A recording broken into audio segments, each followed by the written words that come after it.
So, good morning guys. Foggy morning tayo ngayon. At ito ay alas 5 na ito ng umaga kasi medyo may may liwanag na yung bukang liway.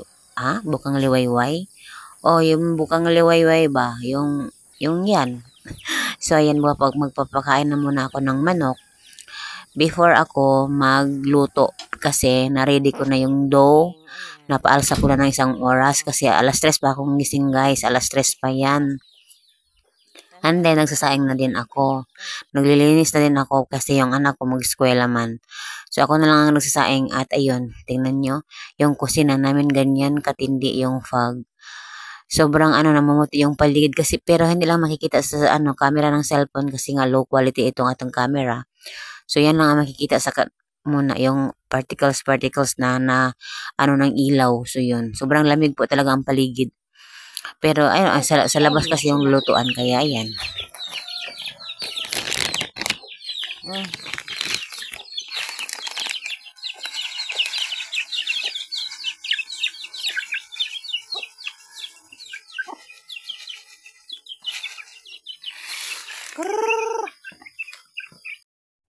So, paglabas ko sa labas ng bahay, ito ang nakita ko agad ba yung fog na sobrang bilis ng mga particles nagliliparan.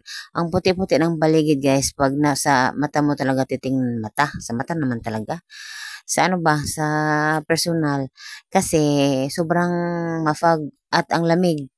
Sobrang lamig pag sa labas ka ng bahay namin, kaso lang, wala akong choice kasi yung mga manok sobrang ingay na talaga. So, kailangan ko na talaga silang puntahan at bibigyan ng pagkain. So, ganyan po. Ang sobrang lamig. Kunti na lang yung pagkain guys. Kunti na lang. Ito talaga. Siguro bukas bukas bibili na naman ako nito ng panibago. Half kilo lang ulit kasi sobrang mahal. So, habang kumakain sila, yung pilay ayaw talagang pumunta. So, kailangan ko pa siyang sunduin. Itong mga kasama niya, busog na busog na. Yung pilay, nandun pa din sa tulugan niya. Kaya kinuha ko na lang, ilagay ko na lang siya dyan para sama-sama na silang kumakain kasi may gagawin pa kasi ako after nito. Kaya, ay naku po. At ang tulog ko talaga guys is 4 hours lang kasi alam nyo yung natulog ako ng alas 12 man siguro. Hindi, 11, 12, 1, 2, 3. Alas 3 gising na ako. At kailangan ko talagang magising kasi magluluto pa ako ng paninda.